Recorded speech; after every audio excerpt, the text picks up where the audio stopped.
Gracias, presidente. Señorías, creo que ya está casi todo dicho sobre las unidades de valoración forense integral. Los informes emitidos por este equipo multidisciplinar complementarían los que realizan las fuerzas y cuerpos de seguridad, servirían para mejorar la valoración psicológica de las mujeres víctimas de la violencia de género y de los efectos que la exposición a la misma puede tener en sus hijos menores, facilitaría al órgano judicial la decisión sobre las medidas cautelares y de protección a adoptar en cada caso y supondría un instrumento más para la valoración, siempre difícil e imprecisa, del riesgo en que se encuentra una mujer y prestarle una adecuada protección. Esto lo dice la fiscal delegada de Violencia de Género y Violencia Doméstica de Asturias. No seremos nosotros, señorías, los que pongamos en duda las bondades y la necesidad de la unidad de valoración forense integral en el contexto de la violencia de género que aún no ha sido creada en Asturias. ¿Significa esto que en nuestra comunidad autónoma no hay articulaciones periciales para auxiliar a jueces y tribunales en este tema? Pues no, señorías. Evidentemente, tal y como se desprende de la Ley Orgánica del Poder Judicial, el Instituto de Medicina Legal cumple esa función. Somos conscientes, no obstante, de que la violencia contra las mujeres es un fenómeno, como ya ha dicho el portavoz de Foro, con connotaciones diferentes a otras conductas violentas. Es una violencia estructural, cultural y asimétrica derivada de la desigualdad entre mujeres y hombres y, como tal, debe ser abordada de un modo distinto. Ello justifica la evaluación forense por tres tipos de profesionales: trabajadores sociales, psicólogos y médicos.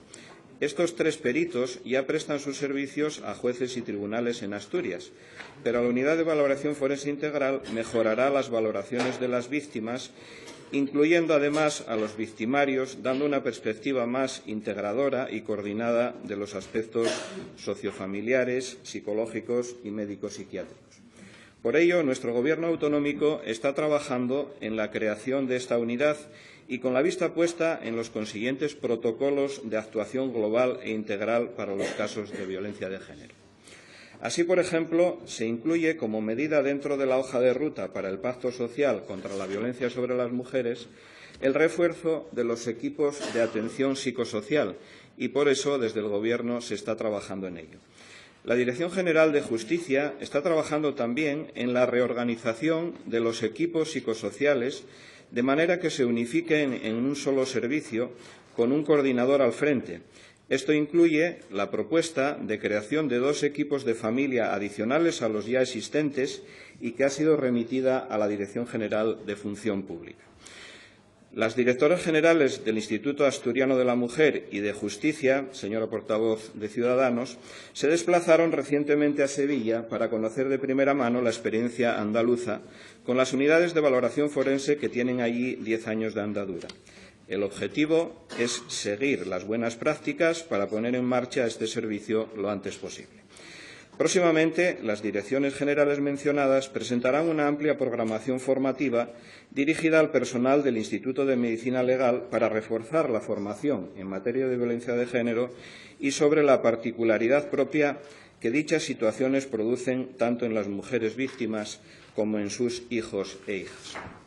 A pesar de la necesidad de esta unidad, señorías, no deja de sorprenderme que sea precisamente el PP quien presente esta iniciativa, cuando, por ejemplo, el Ministerio de Justicia aún no ha acompañado a la Ley 1/2004 de 28 de diciembre de medidas de protección integral contra la violencia de género, con una redacción muy ambigua, por cierto, de un desarrollo normativo que establezca con claridad la estructura y las funciones que deben desempeñar las unidades de valoración forense integral. Además, nos traen esta iniciativa y mientras Mariano Rajoy decide recortar el gasto público al 50%, lo que supone una pérdida que podríamos calificar como dramática de 200 millones de euros para luchar contra la violencia de género. 200 millones que suponen el 0,0011% de lo que la ministra Cospedal ya prometió a la OTAN, lo que nos indica que no es una cuestión de dinero, sino un claro signo de falta de voluntad política y de compromiso para erradicar la lacra de la violencia contra las mujeres.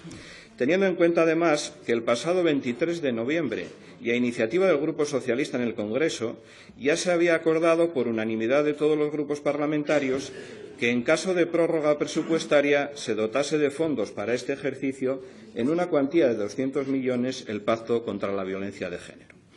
26 medidas de pacto previstas para este año que tendrían que poner en marcha comunidades autónomas y ayuntamientos en materia de sensibilización y prevención, de protocolos entre juzgados y Administración, de la protección a los menores, como la suspensión del régimen de visitas, y de la formación de los agentes de justicia y de las fuerzas y cuerpos de seguridad del Estado. Quedarán todas ellas sin desarrollar. Señorías, hagan valer su gran peso en el PP estatal y su influencia en el Gobierno de Mariano Rajoy para hacer algo más que presentar PNLs como esta y trabajen realmente en favor de la lucha contra la violencia de género. Nosotros votaremos a favor de esta proposición no de ley porque el Gobierno asturiano ya ha trabajado en su próxima, o está trabajando en su próxima puesta en marcha. En mi pueblo había uno que cuando veía a alguien que hacía o estaba a punto de hacer algo y a él le gustaba, decía, eso estaba a punto de ocurrírseme a mí. Lo mismo les pasa con frecuencia a ustedes, señorías del PP, solo que después, cuando les ocurre esto, presentan una iniciativa en esta Cámara. Entiendo que hay que intentar arañar algún voto, ese es su único objetivo, pero los asturianos ya les conocen y saben que la violencia de género no es una de sus prioridades. Nunca lo ha sido. Muchas gracias.